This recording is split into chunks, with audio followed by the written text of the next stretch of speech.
Ora everyone! Welcome to my YouTube channel, and this is my YouTube video for the Team Tiny Treat Hop.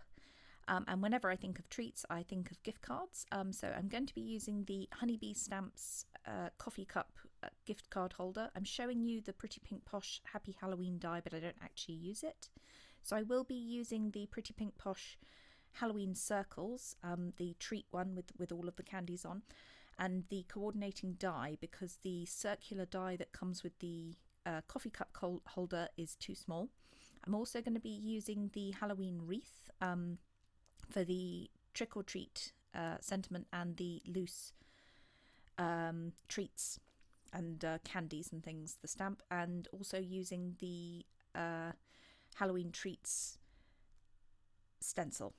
So as you can see, I did try using my oxide sprays and the new Distress Mica stain sprays, but because I don't have any pixie spray, it didn't really work, because the sprays managed to get underneath the stencils. So if you have pixie spray, this would probably look a lot better. So I really like the way it looked. I love the splatter effect, but you couldn't really tell that they were treats, and I was planning on cutting out the wraparound. So instead, I've adhered my stencil down to some more black card, and I'm using Distress Oxide pads instead. But again, because I don't have pixie spray, the spiral lollies, you need to be quite careful when you're inking over those, because the spiral will shift. So this is the October Team Tiny YouTube hop. So Team Tiny are a group of creators who have less than 1,000 followers, and we do hops about once a month, sometimes twice a month if there are sponsored hops. This one is not sponsored.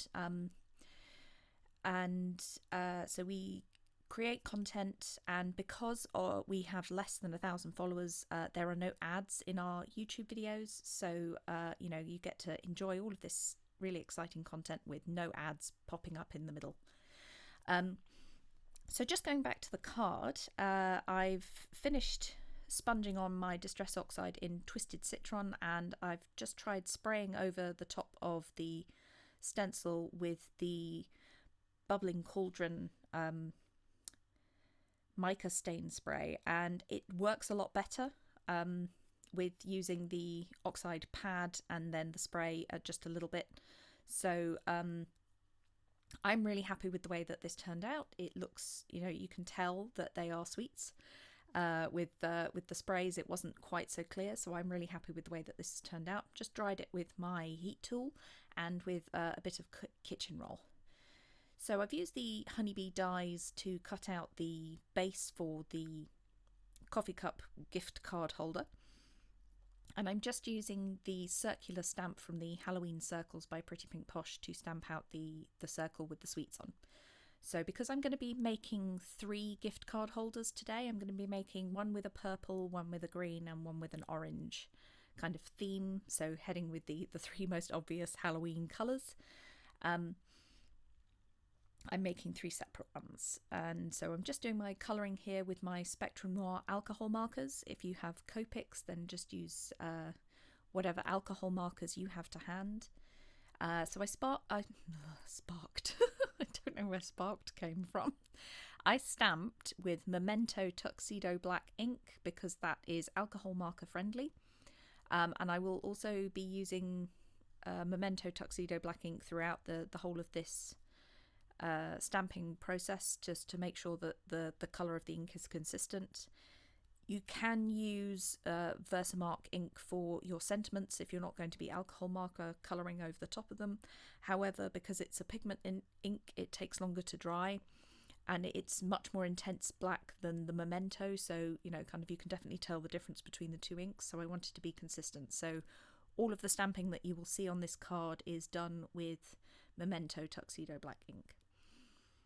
So my purple alcohol markers are really juicy, and unfortunately some of the PL3 went outside of the lines.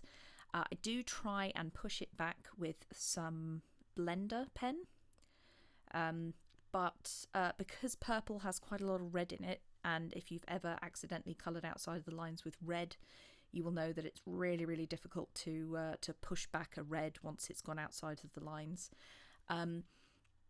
So in order to cover this up, because the blender pen doesn't quite cover it all up, what I end up doing is I use some white acrylic paint off screen and just, you know, kind of colour over the bits where it's gone over the lines. So I just used some IG2 there to add some kind of shadows underneath the sweets so that they look like they're standing out from the background. So now moving on to the gift card holder base. I've taken all of the individual sweet images from the Halloween wreath stamp set, and again stamping them with Memento Tuxedo Black ink, because I'm going to be colouring these in with the alcohol markers that you can see up on the top of your screen. And again, I'm doing 3 different gift card holders, so I'm just going to keep stamping all 3 of them the same.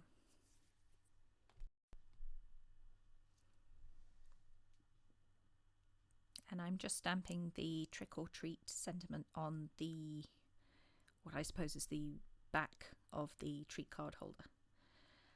So this is a hashtag driven YouTube hop. So if you follow the hashtag Team Tiny Treat Hop or type that into your search bar, you will be able to find all of the videos in this hop. There are about 15 videos, I think. So I've coloured all of these sweets off screen just to save time. I'm trying to keep the video under 15 minutes. So you can see that the sweets are on one side and the sentiment is on the other. And I've die cut the cup lid and the cup wrap from the stenciled background that has the oxide and the Distress Oxide, Distress Mica spray stain on it. So now they're kind of getting their individual colours, so one will be green, one will be purple, one will be orange. I will only construct the green one on screen just to save time. And I'm really happy with the way that these turned out, because you can really tell that they're sweets even though I've die cut just a little bit of the whole stenciled piece. So especially with this this piece of lid, you can really see the candy corn shape in there. So yeah, really happy with the way that these turned out, and because it involved all Pretty Pink Posh products, they all kind of match, so you can see that the design of the circle illustration and the individual sweets illustration and the stencil all match. They all have the same beautiful whimsical style. So I think that, you know, kind of combining all of these products is a great look. So I'm just adhering the wrap with some wet glue. You could use a red liner tape if you want to. So now that this has been almost fully assembled, I just need to use some black foam squares. So I got these from Create and Craft TB. There are other black foam squares available. These are just the ones that I have. So I've just put a black foam square on the back of this because there's the background is black, and that's essentially all of the treat cards done. I don't like the way that alcohol markers look on the back. So you could skip this step if you don't want to, but I'm just adhering a piece of white card on the inside of the treat card just so that you can't see the back of the alcohol marker colouring. And that is this treat card holder done for my video. Thank you so much for joining me today, and thank you for staying to the end. If you like these gift card holders, do let me know in the comments below. Give this video a thumbs up if you like it, because that lets YouTube know that I'm making content that you like, and it will kind of promote me using its algorithms. If you haven't already subscribed, please do consider subscribing and ring the grey bell to make sure that you get notified whenever I upload a new video. and I hope to see you again soon. So have a lovely day and enjoy the rest of the videos on this YouTube hop, and I hope to see you back on my channel soon. Take care. Bye.